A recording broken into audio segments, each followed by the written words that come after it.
Field of 68's last call. What's your go-to Applebee's order? I don't go to Applebee's. We actually call it Crapplebee's, to be honest. Who's the better team right now? Creighton, Marquette, or UConn? Con. What are you doing? What is that? Pray for Fanta.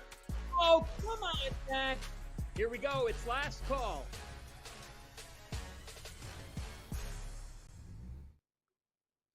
Welcome to the Field of 68's last call, live on Stadium. I got Jeff Goodman here. I got Randolph Childress here. My name is Greg Waddell. We'll be here for the next 30 minutes taking your questions, whatever they may be. You want to get crazy? Let's get crazy tonight, boys. Jeff, Joe wants to get crazy. That's our first question. He wants you to address something you've said before.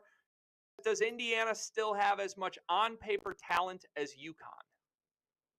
All right, first of all, I love when people do this because it was starting five that night. Castle was not playing that night. Okay, Castle was not playing. And I do think Indiana has a lot of actual talent. I think Khalil Weir is a first-round talent. I think Mackenzie Mbako could be a first-round talent. Xavier Johnson was also playing that night. He didn't play very well, but he was playing that night. Listen, all I was saying was it's not that far off, but I thought the big difference was how the two teams were put together, number one, because what Dan Hurley and his staff have done is put together a team with shooters. Like, it's what he didn't do a few years ago. But after they lost to New Mexico State, Dan Hurley looked at his staff and they talked and they said, like, I'm not going down this way again with defense and toughness and having enough shooting. Mike Woodson hasn't figured that out yet. And I think Dan Hurley's a better coach. I think he's a better college coach. I think he's a better college GM. And that's my point. My point wasn't necessarily that, like, Indiana is much more talented, but they weren't that far off that night. But I think the roster construction of UConn and their coaching was in a different stratosphere to me. I think people take that for granted, Jeff, with what you're saying, because you can build your roster off toughness, and it's great. You need it. But at the end of the day, you need dudes that can make shots. And you got to have somebody at some point that consistently makes shots, because there's some, when you get deep into the season, ideally the better team have a little bit better mixture of both. And the one thing we can say about Indiana, no matter how you feel about them, is that they're not a great perimeter-oriented shooting team. And they don't have dudes who can put it on the deck either. Yeah. Like, they don't have guys that can go make plays either. Yeah. So it's like, that's why they need Xavier back so much. Correct. And again, the hard part is which Xavier you're going to get. Now, he's going to have to shake off some rust, number one.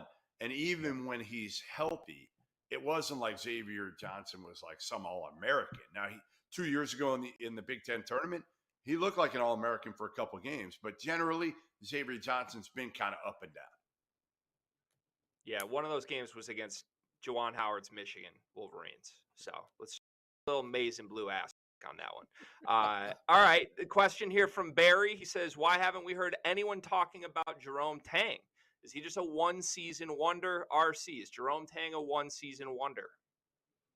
No, I don't know where this has come from. I think he was National Coach of the Year. I just think it's early in the year that they're not getting as much attention because they're not sneaking up on anybody. I think that's the biggest thing. I think they're a good team, and obviously I still think the loss of Tomlin is going to hurt the national perspective. They could have possibly been ranked with a guy like that, and him taking a step. Now he's down at Memphis, adding to that group and fitting, seamlessly transitioning in with that group. So I just think you don't hear as much about him because it's not a surprise anymore. He's a hell of a coach, and he's going to figure it out there. And if y'all don't take care of him and find some NIL money, he won't be there long. And if you think about it, if you add Tomlin and Glover to Perry and Kaluma, you got a team. You got a team there that you would be saying, okay, you know what? They're an NCAA tournament team, and who knows from there. Yep. Their margin for error wasn't enough that they could lose Tomlin. No. Now it looks like he could be hurt for long term. Yeah, we also haven't seen much new music from Lil Baby recently. That's got to have a promotional effect on Jerome Tang, right? I mean, Let's give credit where credit's due. Let's hold some people accountable here. Question from Matt. He says, if you had to make a call right now, will Nebraska make the tournament or not? What do you think, Jeff? Oof. Boy. So I would go through it this way, looking at the Big Ten right now. So if you're looking at the Big Ten, you're saying Purdue's a lock, Wisconsin's a lock, Michigan State's a lock. I think Illinois will be a lock. I think that's 4. Ohio State's 5.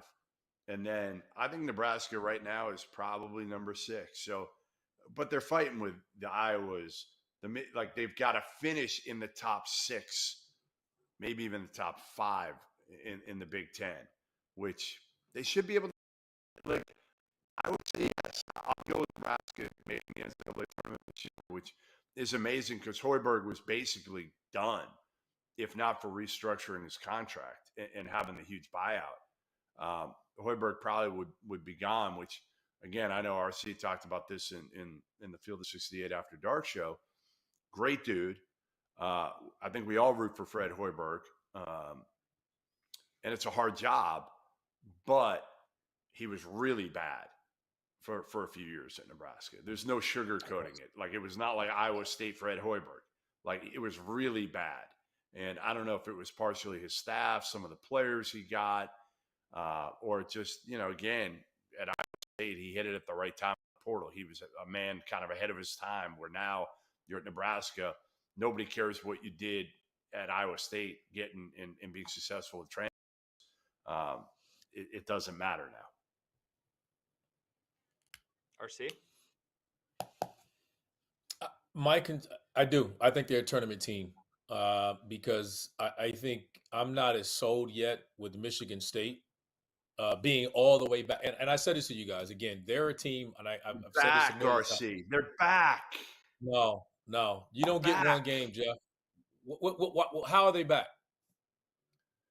They're back because what makes them back? Beat the crap out of Baylor. They beat the living shit out of Baylor. Number 1, killed them. They did. They did. They did. They beat the dog crap out of them. You know what it is? What is it? AJ Hogarth's actually playing well. He is. He's playing, like, we got to give him his props. He's been consistently good the last. Now, I know it's a small stretch still. I get it. I want to see it for like 10, 12 games. I know, Greg, you're laughing because, again, it is like a 4-game stretch. But I'll take it. I'm going to ride it because I want Michigan State back. I think the Big Ten needs Michigan State to be back. My question is, when you guys say back, because sometimes people get caught up in when we say stuff like this, they thinking like what I'm saying, they're the bottom 2 team in the league. I'm talking about, are they going to get back to playing like the team that was picked as the 4th ranked team in the country? Are they going to get back to that team? No, I'm not saying that back. I'm not going that far back. I'm going. So what's back? I guess my point. What's back? Like middle of the Big Ten? Are they top like 3? Like, where does Michigan State going finish up the in the hill? Big Ten? Going up the hill.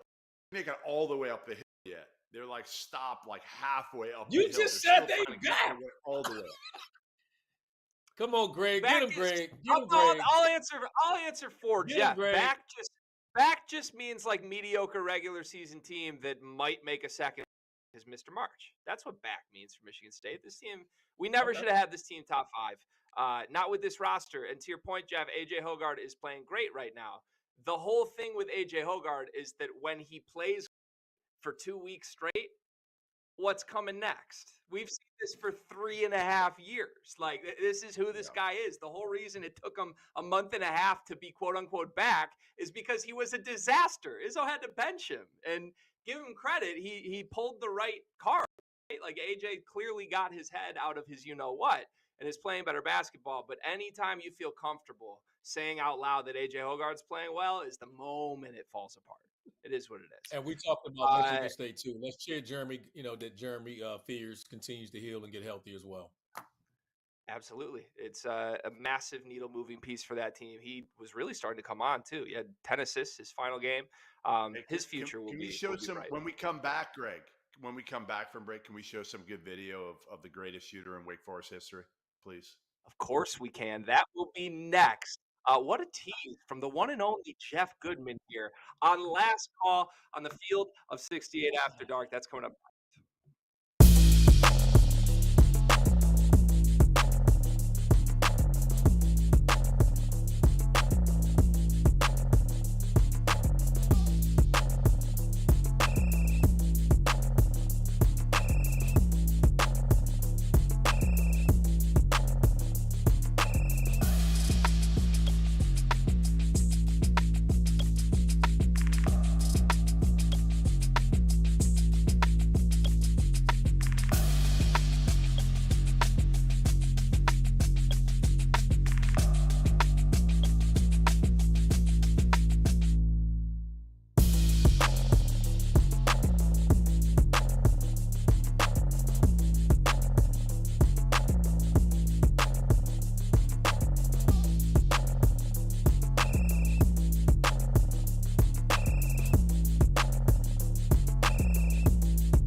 It's the Last Call here live on Stadium with the Field of 68. We got Randolph Childress. We got Jeff Goodman. I'm Greg Waddell. And before break, Jeff alluded to a special message from the greatest shooter in Wake Forest history. Was that, Jeff? What do you got?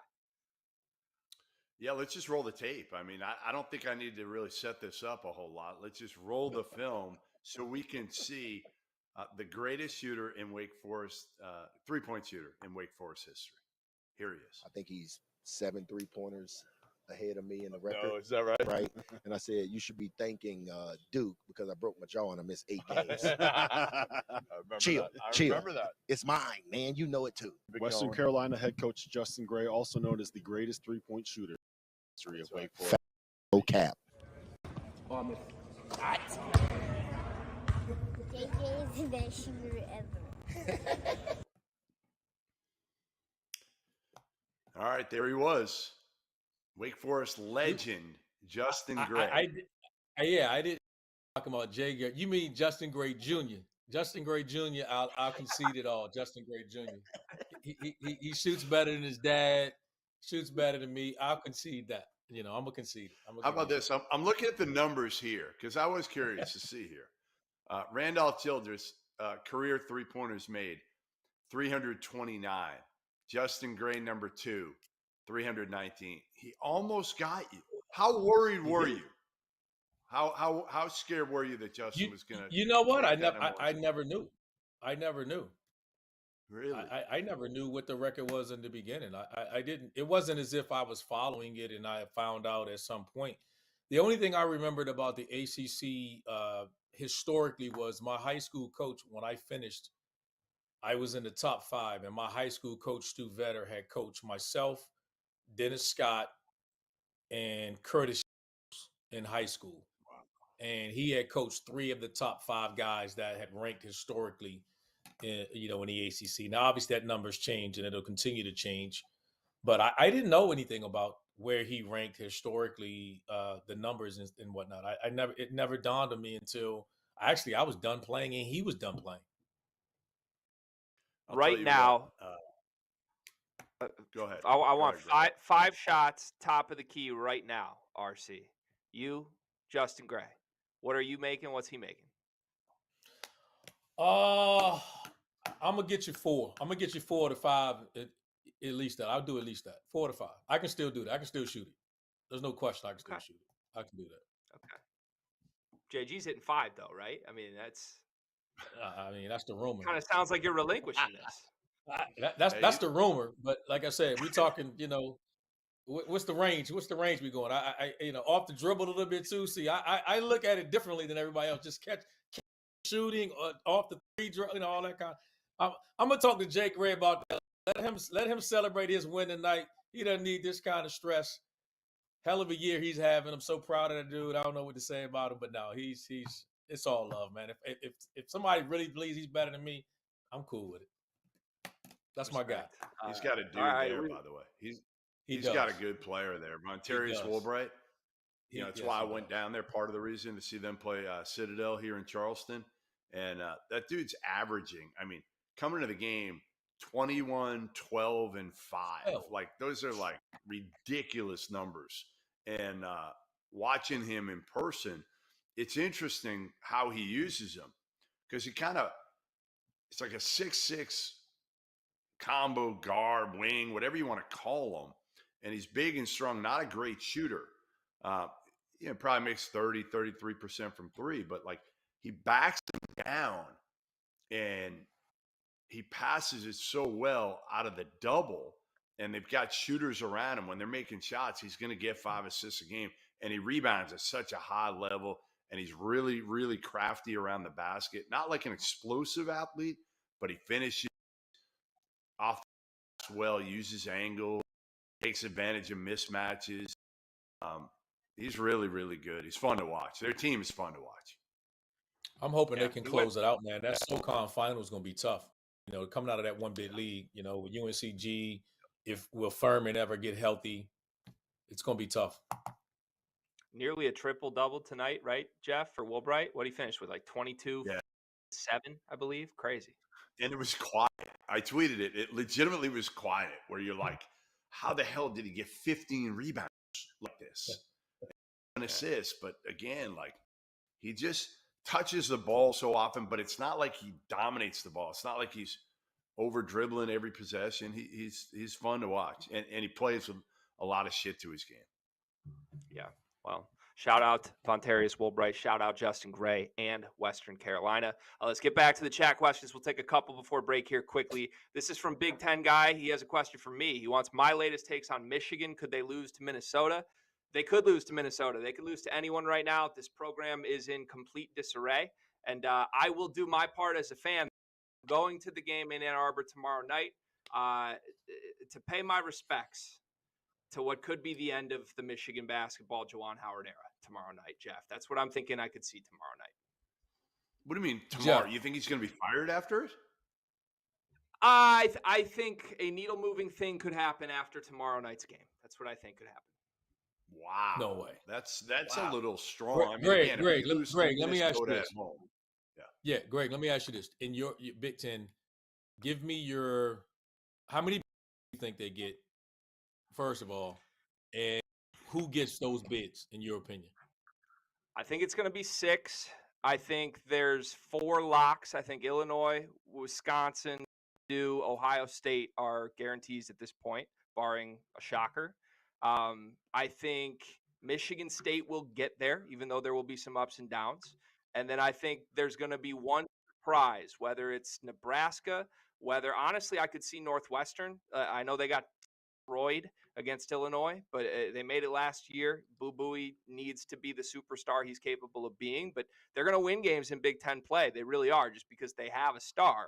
Outside of that, man, there's not a lot of teams I believe in, though. Like, you're not going to talk me into seeing Indiana in the tournament. You're not going to talk me into this Kevin Willard Maryland team right now. Like, it's almost going to have to be Rutgers or Northwestern, or maybe Iowa sneaks in there. If it's not Nebraska, it might be a 5-bid league.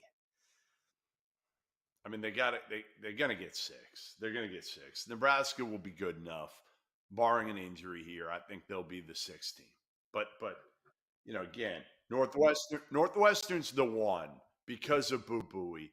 They're the one that you could see maybe getting in that top 6 too, and stealing it from a Nebraska or somebody like that. The one thing I will say, though, just on behalf of this entire conference, there are a lot of coaches in this conference this year that do not have an excuse for how bad their teams are. And we've talked about it tonight.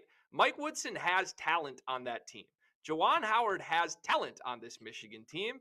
I think Kevin Willard has talent on this Maryland team. And for the bottom half of this conference to be so bad, and those 3 guys to not be able to even put together rosters that are competent enough to win an obvious 10-11 games in this league, it's a really, really bad look for all 3 of those programs. And couple of those guys have had a couple of years that are already not looking so great. So we'll see.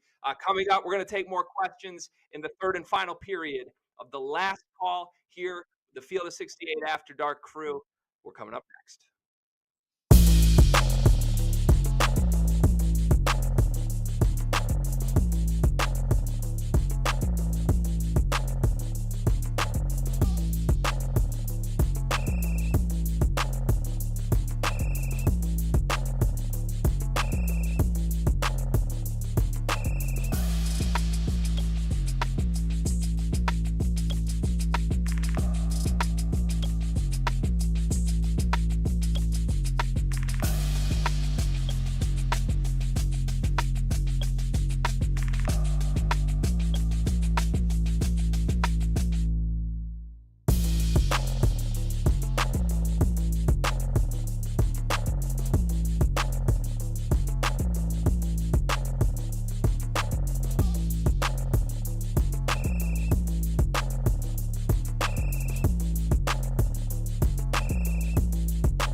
Back here live on the Field of 68's last call. I got Jeff Goodman. I got Randolph Childress. My name is Greg Waddell.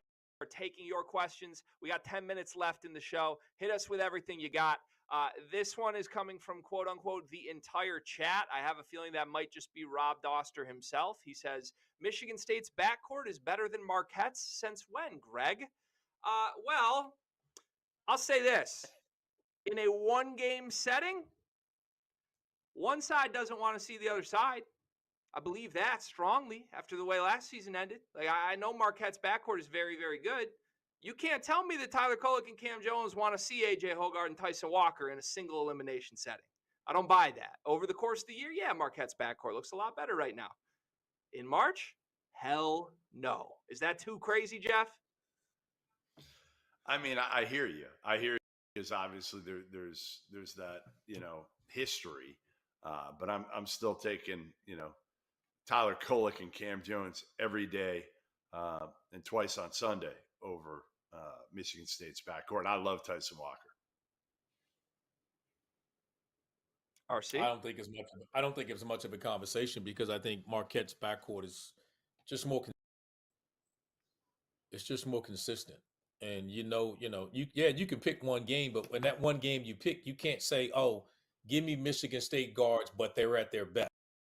Just give me consistency, and I don't think you can have an argument there. I mean, I think and that's the thing about Michigan State. We're just automatically assuming that they're going to get back because of Izzo. And you were just like, they're going to figure it out. This team struggles to shoot the ball, man. They struggle to shoot the ball. They do. Man, they got that. They got a big win on Baylor. I give you that. They kicked Baylor's ass, and they made shots. But the way they shot that game, that's not the norm. They hadn't done that all year. And I'm not saying that, like I said, they're not a tournament team. I'm not going that far. I just don't think they're ever going to meet the expectations that we have from them from the beginning of the year. Yeah, no, that's for sure. They're not getting back up to top 5, top 10, not sniffing anything like that. But I do think the shooting has come around a little bit. Tyson Walker has been stellar, even though not many are paying attention anymore because nobody wants to see the team they watched in November. He's phenomenal through all of that. Hopefully it turns around for the team. All right, we got some fun ones from Brady. Brady's actually got a couple coming for us. The first one, what's your favorite wing flavor and why? Whoever wants to take that, jump in. What's your favorite wing flavor? I mean, I just go I go heavy sauce. That I don't know. It's basic, but I don't stray. Lemon pepper. Give me some lemon pepper wings. I'm good. Some blue cheese. You got me. Okay, so there's a very specific wing shop in East Lansing, Michigan that sells what they call crack chicken wings. It's like a garlic parm base mixed with lemon pepper. I've never been able to find it anywhere else. So my go-to is the crack chicken wing. Cracked chicken wing. I've never done It crack, sounds gentlemen, good. but It sounds I good. It believe sounds it's good. addicting. Trust Based me, I on what believe the you. It sounds chicken is, I believe it's addicting. Brady has another one for us. Actually, this is for Jeff specifically. Jeff, would you ever host First Take with Mad Dog and Stephen A? Hell no. No. No. No. Absolutely not. No. Zero chance. Do you want to elaborate? I'd rather go to the dentist than have every tooth in my mouth pulled. Okay. All right. Spin off of that. If you had to host First Take, who would your ideal 2 panelists be, Jeff? Anyone in the world. You don't have to pick the go-tos. You don't have to, cater to Rob Okay. Doster. Anybody. Easy. One would be Charles Barkley. One is clearly Charles Barkley. Love him, entertaining, fun. You can rip on him. He can rip on you. It's not personal. Like, I love Chuck. So he'd be one. Who else? I'm trying to think of another guy that I don't help me out, RC. Who else? Chuck would be one for sure. Chuck would have to be one because, like you said, where everybody gets so damn sensitive about stuff, you can joke about him. I think they got a pretty good one in Shannon. I think Shannon does a hell of a job. You can get on him a little bit. I think he's he's really good. You know who I used to like, watch who's not around? Ellis Wiley, I used to like. Yes. He kind of disappeared. Smart dude. Yeah. Went to Columbia. Like, I liked Marcellus. I liked the guy too. Like him. I'm surprised you didn't pick Aaron Rodgers and Jimmy Kimmel, Jeff. I thought that's where you were going to go with that one. But anyways, one final question to end the show here from Trev. He says, if you put pants on a dog, would it be just the back 2 legs or would it be all 4 of them? RC, what legs would the dog wear pants on? Listen, I got 2 dogs upstairs now, 2 cane corsos, and we don't do anything. Ain't no clothes on them, no nothing. My wife tries to put birthday outfits and ornaments on them, and they just knock them off. They're too damn big, so I'm a big dog guy. You don't put any legs on big dogs. Goodman? Yeah, our dog passed a month ago. There's no way in hell I would have put any sort of pants, anything on my dog. No chance. It's the back 2 legs. It's the side with the tail, you guys. It's obvious. That's the Field of 68 After Dark last call. Thanks for rocking with us. We'll see you tomorrow night.